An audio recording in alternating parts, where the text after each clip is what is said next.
학교폭력 진실 공방 중심에 있는 하이브 걸그룹 르세라핌 멤버 김가람이 역대급 불명예 기록을 달성했는데요. 데뷔한 지 14일 만에 사회면에 보도된 거죠. BTS 소속사 하이브는 BTS의 뒤를 잇는 걸그룹을 만들겠다며 르세라핌을 선보였는데 데뷔하자마자 멤버 김가람의 학폭 논란이 불거졌네요.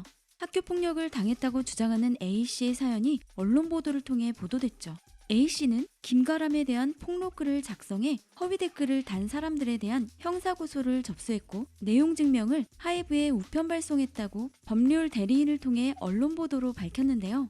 그러면서 김가람의 학폭 논란이 수면 위로 떠올랐죠. 김가람은 데뷔 이전부터 학폭 논란이 있었지만 언론 보도를 통해 세상에 공개된 건 데뷔 14일 만의 일입니다. 더욱이 가람이 지식인 등판이라는 제목의 게시글에는 학교폭력 예방 제17조 제1항 제5호라는 제목으로 게재된 질문글이 담겨 있었는데요. 해당 질문글에는 이거 중학교 1학년 때 남은 건데 예고 진학하려고 하는데 중1 거도 생기부에 남겨지면 진학에 불리한가요? 그리고 제가 받은 호수는 지워질 만한가요? 라는 내용이 포함되어 있었죠. 게시글이 작성된 날짜가 2020년 3월 1일인데 당시 김가람이 중학교 3학년 16세였고 김가람 학폭위가 열린 날이 2018년 6월 4일이고 지식인에 기재된 학폭위 조치일이 2018년 7월 9일이기 때문에 김가람이 직접 작성한 것 아니냐는 의혹이 제기됐죠.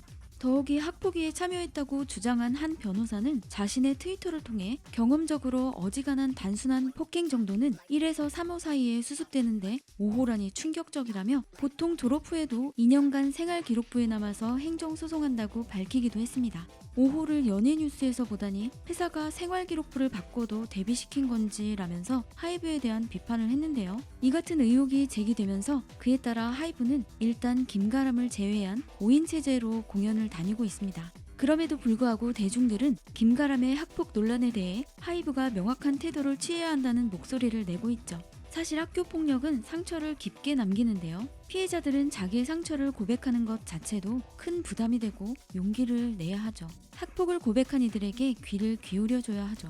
이런 이유로 학폭 피해 사실을 고백한 스타들에 대한 관심도 뜨거워지고 있는데요. 배우 박하선은 최근 자신이 진행하는 SBS 파워 FM 박하선의 시네타운에서 영화 네 부모 얼굴이 보고 싶다를 얘기하던 도중 본인의 학폭 피해 경험을 설명했는데요. 박하선은 학창시절 자신에게 교과서를 창밖에 버린다거나 아침에 갔는데 책상이 없어졌거나 보는 앞에서 분필로 책상에 낙서를 했는데 반응을 안 했고 결국 학폭 가해자가 재미없어서 금방 관두게 했다고 토로했는데요. 그러면서 그 피해 기억은 오래 간다고 밝히기도 했죠. 아역으로 시작해 여러 작품에서 우리에게 사랑을 받고 있는 배우 서신혜 역시 학폭 피해에 대해 언급했는데요. 특히 학폭 가해자가 여자 아이돌 그룹 수진이라는 주장을 하기도 했죠. 지난해 수진의 학폭 논란이 불거지자 같은 학교 출신 서신혜가 입을 열었는데요. 서신혜는 저를 거론하신 그분은 2년 동안 등굣길, 쉬는 시간, 복도, 급식실, 매일같이 어디에서나 무리와 함께 불쾌한 욕설과 낄낄거리는 웃음 등 꾸준한 근거 없는 비난과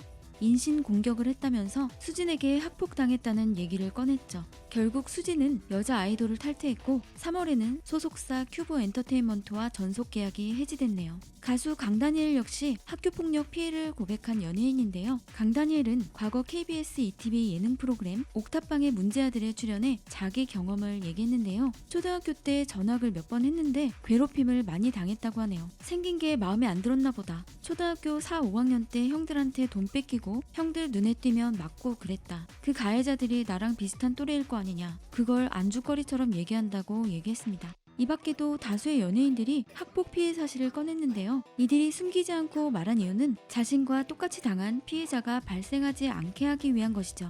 더 이상 숨기지 않고 세상에 드러내서 더 이상 학폭으로부터 고통받는 사람들이 발생하지 않게 하기 위한 거죠.